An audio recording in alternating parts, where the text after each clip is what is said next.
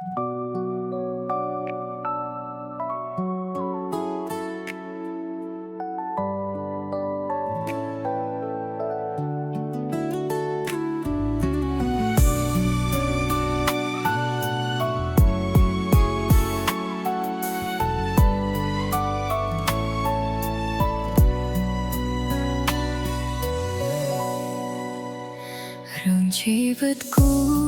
សួរថាផ្អែមឬក៏វិញមានតែយើងពីរនាក់ដែលដឹងច្បាស់ក្បែរមិនសូវត្រូវតែពេលនៅឆ្ងាយនឹកគ្នាណាហើយមានពេលខ្លះយើងទាំងពីរដូចសត្រូវ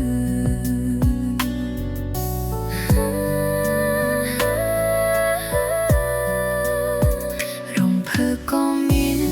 ឆ្លោះយំអបគ្នាក៏មានពេលខ្លះជាដ៏សំបាយใจភ្លើម្ដងឆ្លងម្ដងបាយទឹកភ្នែកសុំការត្រូវរើទៅណាមិនឆ្ងាយឃ្លាតមួយថ្ងៃនឹកស្ទើរឈួត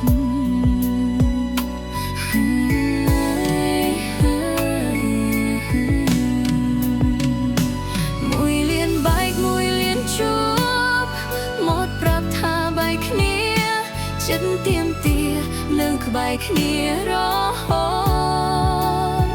បែកគ្នារាប់មិនអស់ឡើយជួបអស់ហើយរឿងកំសត់តែមិនហត់នឹងផ្សះផ្សាព្រោះត្រូវការគ្នា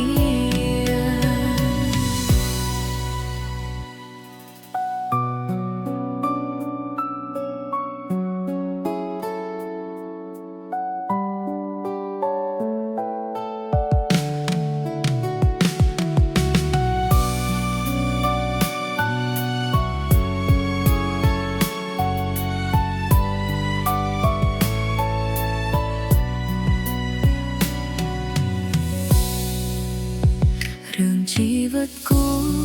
សួរថាផ្អែមឬក៏វិញមានតែយើងពីរនាក់ដែលដឹងច្បាស់ក្បែរមិនសូវត្រូវតែពេលនៅឆ្ងាយនឹកគ្នាណាហើយមានពេលខ្លះយើងទាំងពីរដូចសត្រូវ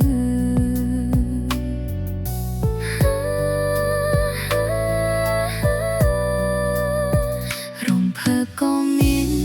ឆ្លោះយំអបគ្នាក៏មានពេលខ្លះជាដ៏សំបាយใจភ្លើម្ដងឆ្លងម្ដងបែកទឹកភ្នែកសុំការត្រូវរើទៅណាមិនឆ្ងាយឃ្លាតមួយថ្ងៃនឹកស្ទើរឈួត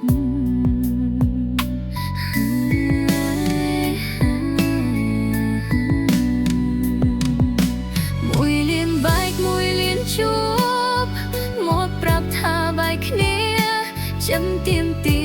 នៅក្បែរគ្នារហូតបែកគ្នារាប់មិនអស់ឡើយជួបអស់ហើយរឿងកំសត់តែមិនហត់នឹងផ្សះផ្សាព្រោះត្រូវការគ្នាមួយលានបែកមួយលានជួបមកប្រាប់ថាបែកគ្នាចិត្តទៀមទានៅក្បែរគ្នារហូតបែកគ្នារាប់មិនអស់ឡើយជួបអស់ហើយរឿងកំ